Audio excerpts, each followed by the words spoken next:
Hello guys, welcome to the Android classroom. So guys, today we are going to learn about BLoC, a very powerful state management tool in Flutter. So before starting, let me tell you what BLoC is and how it works.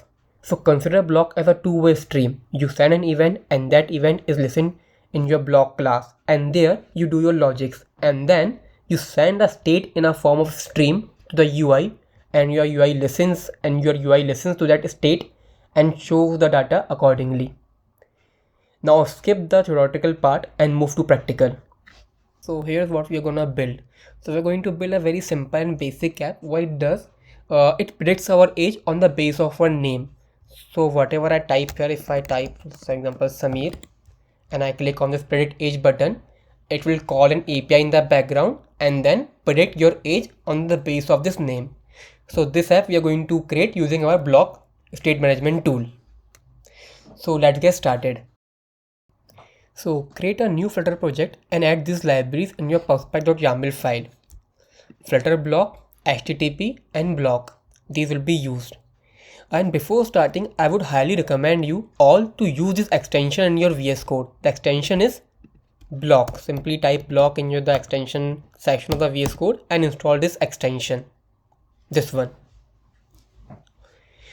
This will help us to generate BLoC classes and much more. It's really going to help us a lot in getting all the ID suggestions and all the stuff. So I will highly recommend you to recommend you all to just add this extension in your VS Code.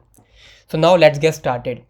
So guys, I'm not going to start with the basic. Like I have already created a blue frame of our UI. Like you can see here, we have a text field where you will enter the name. Here we have a button, and here we have the text which will say your age, whatever age you are having. Age is 19 in XYZ. So the UI is ready. All we have to do, we have to work on the logic. We have to create a block and then work on the logic. For that, what we are going to do, you can see in the lib folder, I have a folder called BLoC. I will press right click on this folder, and here I got an option to create a new block. I'm getting this option because I'm using that library, that extension called BLoC in VS Code. So I'll just create new block. I will name it, let's say, prediction, and then it's going to create all the necessary classes for me: the BLoC class, event class and state class. So now what I'm going to do, first I will go to the event class. First let's look at the code, what it has generated for us. So you can see it has already generated us some codes for the BLoC to work properly. Now we have to work on it. So what we are going to do, first we are going to create an event which would be sent from our home screen whenever user presses this button. Whenever user will press on this predict age button, an event will be sent to this BLoC to execute all the logics. For that we need an event. So let me create one. Let me create a class called, let's say, fetch age, and it's going to extend this prediction abstract class, and it's going to take a parameter called string, parameter name. Let's create a constructor.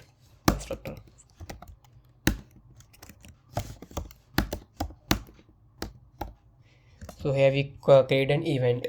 Okay, so now what will happen, let's come back to a BLoC class. Here we are going to listen to that event. To listen that, we will use on. So whenever on this fetch event is triggered from anywhere in our app, this BLoC should listen to this event. And here it need a function. So I'm going to create a function here. The function would be of type future string, and the name would be, let's say, predict age, and it's going to take a event called fetch age event and emitter to emit the state. Now let's pass this event. So what we are going to do is, whenever this fetch age event is triggered, is sent to this BLoC, this function will execute. Let's make it async. Okay. So okay, sorry, it's not a string, it's a type void. I don't know why I tried the string. Sorry, it's a type of void. Okay, so whenever this on fetch on fetch event is sent from anywhere in our class to this block, this event will be triggered, and here we will write our logic to predict the age, to call the API. So for that, first what we'll do, we'll just wrap this all in our try catch, because we are calling an API, so it's always better to wrap them in our try catch block to catch any errors we may face.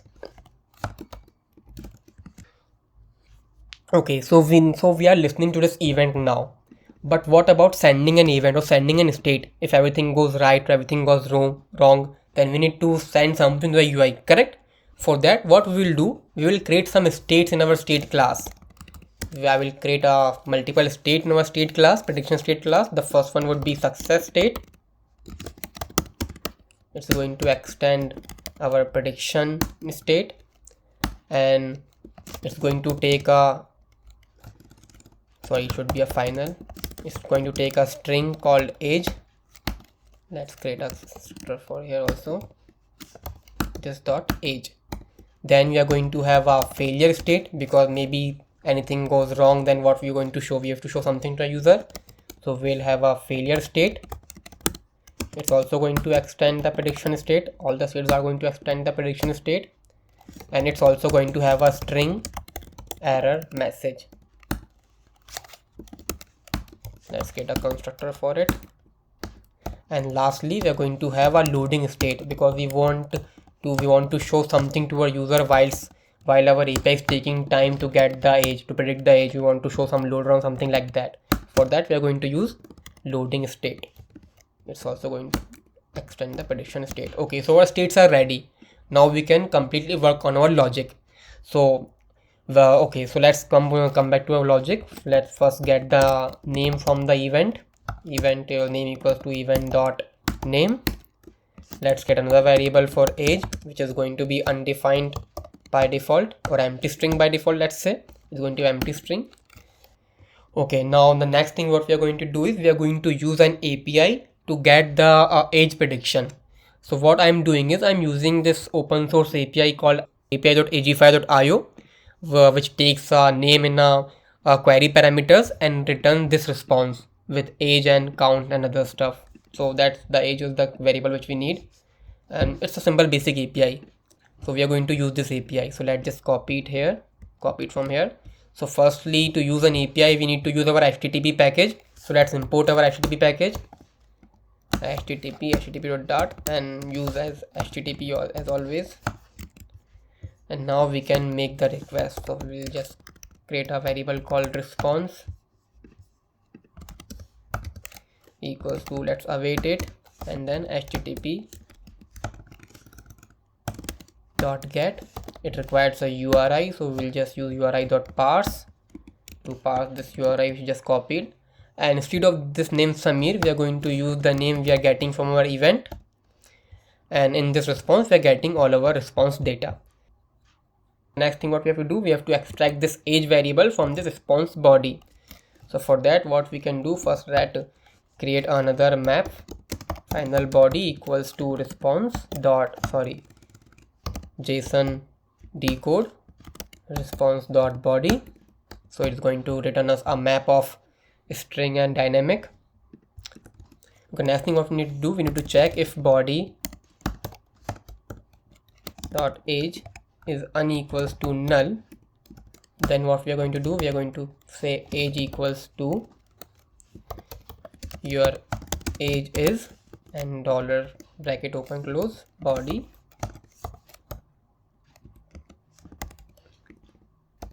dot age. Or else if it's not able to find the predict, if it's not able to predict the age, we are going to simply say age equals to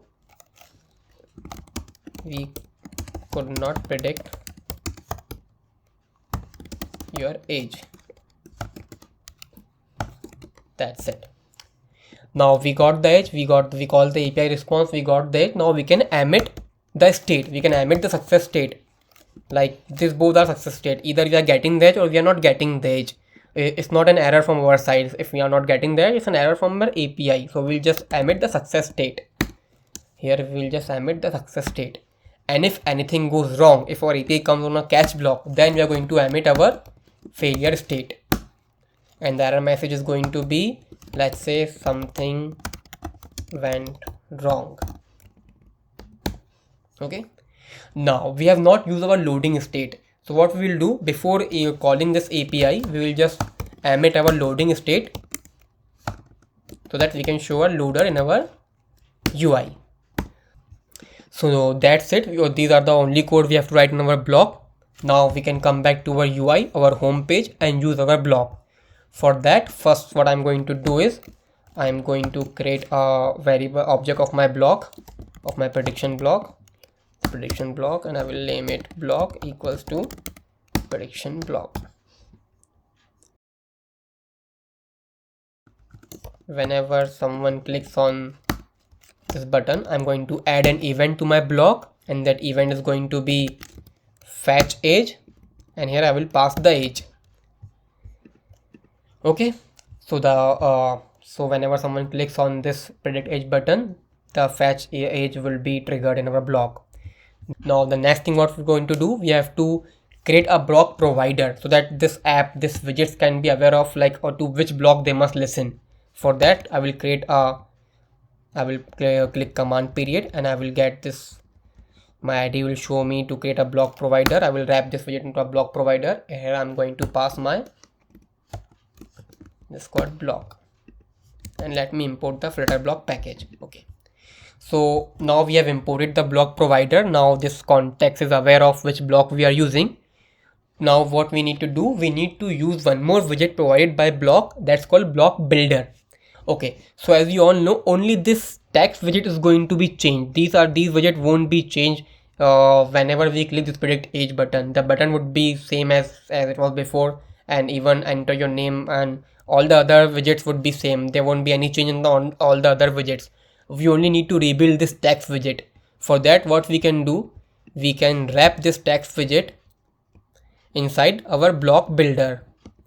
Here it is, and let me just first give it the type of the block we are using and type of a state we are using.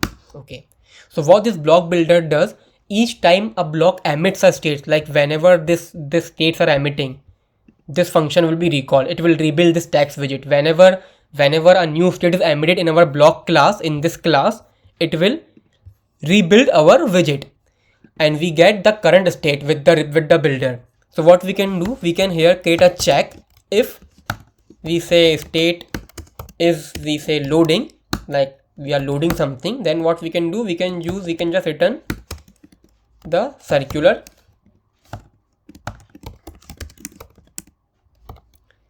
progress indicator. And if the state is, we say state is success, like everything is successful, we don't have to worry about anything, like everything is gone as expected, then we can return the text widget. And in the text field, we don't have to write it statically, we can just get the text from our state.age. As you remember, in our state class we had this variable called age. We can call it and use it here. Okay, now if the state is not loading state, neither the success state, then what we can do, we can return a default widget, and the default widget is going to be our container, an empty container. Don't show anything. If it is not in loading state, if it is not in success state, maybe it's in a failure state or initial state, then we will say that don't show anything in the UI. So our block builder is ready here. Now what we can do, we can test our app and see if everything is working fine or not. For that, let me just run the application. So guys, as you can see, our app is running, and if I type some name here, let's say Ali, and I will click on predict age button, you can see the progress indicators loading up, and then we got our response, your age is 51. So it's working fine. Our block and event and states are working absolutely fine. There's only one thing left. What if our API suddenly stops working and we got a failure state? We are not using our failure state yet. Let me just show you. If I just say it API 2 and I save it and I restart the app, now our API should not work, and I still type Ali and click on predict age. You can see nothing shows up, like our user would not have any idea what's going on. So we need to show some error to the user. Okay, the next thing we need to do is we need to use another feature of the block. So the one feature is we can rebuild the UI every time when a state when a new state arrives. Whenever the block sends the new state, we rebuild the UI. Now there's another feature of the block is we can execute our codes also. Like if we don't want to rebuild the widget but want to execute our some code on certain state, we can do that too with the block. For that, what we can do, instead of using the block builder, we can use block consumer. And here we got one more function called listener. And here what we can do, we can check if state is failure state, then we can execute some of our code. Like we can show a dialog box or anything, or navigate back, something like that. We can do anything here. So what we are going to do here is we are just going to simply show a snack bar. For that I will just call scaffold messenger dot off context dot show snack bar, and here I am going to pass my snack bar, and context is going to be a text. Now what text I'm going to pass? I'm going to pass the error text which we are getting from the state. For that I will create a string error equals to state dot error message, as we have the error message in our state. So we are getting the error message from there, and we can just pass it on. Here we can just say error. Okay, I need to restart my code. Now if I just say early and I click on predict age, you can see we are getting a snack bar. Our listener function is getting called and our code are getting executed. So that's it for today, guys. Let me just give you a quick recap of what we did and how things are working here. So firstly, let me just remove this error from my block. Let me just remove this API 2 from my block and restart the app. Okay, now let's start. So what we are doing here is whenever someone presses on this predict app button, predict age button, we send an event to a block, this fetch age event, and this event takes name as a parameter. Whenever this fetch event is sent, it's listened in our block. In our block, whenever this fetch event occurs, this particular function gets executed.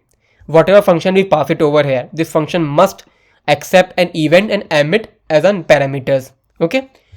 So what we are doing in this predictive age function, we are simply calling a API. We are doing a very basic task. We are calling an API and getting the age from that API. And what we are doing before calling the API, we are emitting a loading state, so that till the time we are getting the response from the API, we can show our user a loader message, loader indicator.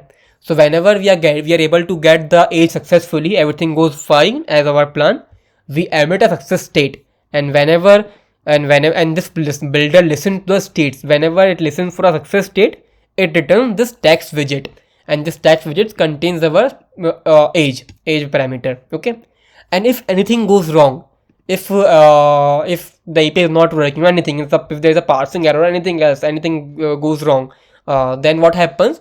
We emit a failure state, and on failure state, what it happens in the listener, it listens to all the states, and whenever it sees that okay, it's a failure, so it will execute this particular line of code. It will execute our it will tell our app to show a snack bar, so that the user can be aware of what's going wrong. So that's what block is about. All about sending the event and receiving an event. On one point, you send an event to fetch the age. On the block, that event got listened and a particular function got executed. And on that particular function, you can emit as much state as you want. And these states are again listened in our UI class. So it's that simple as possible. Just send an event and listen an event. Send from UI, listen to UI. That's all. That's what block is about. Thank you guys. Hope you understand this. Bye bye.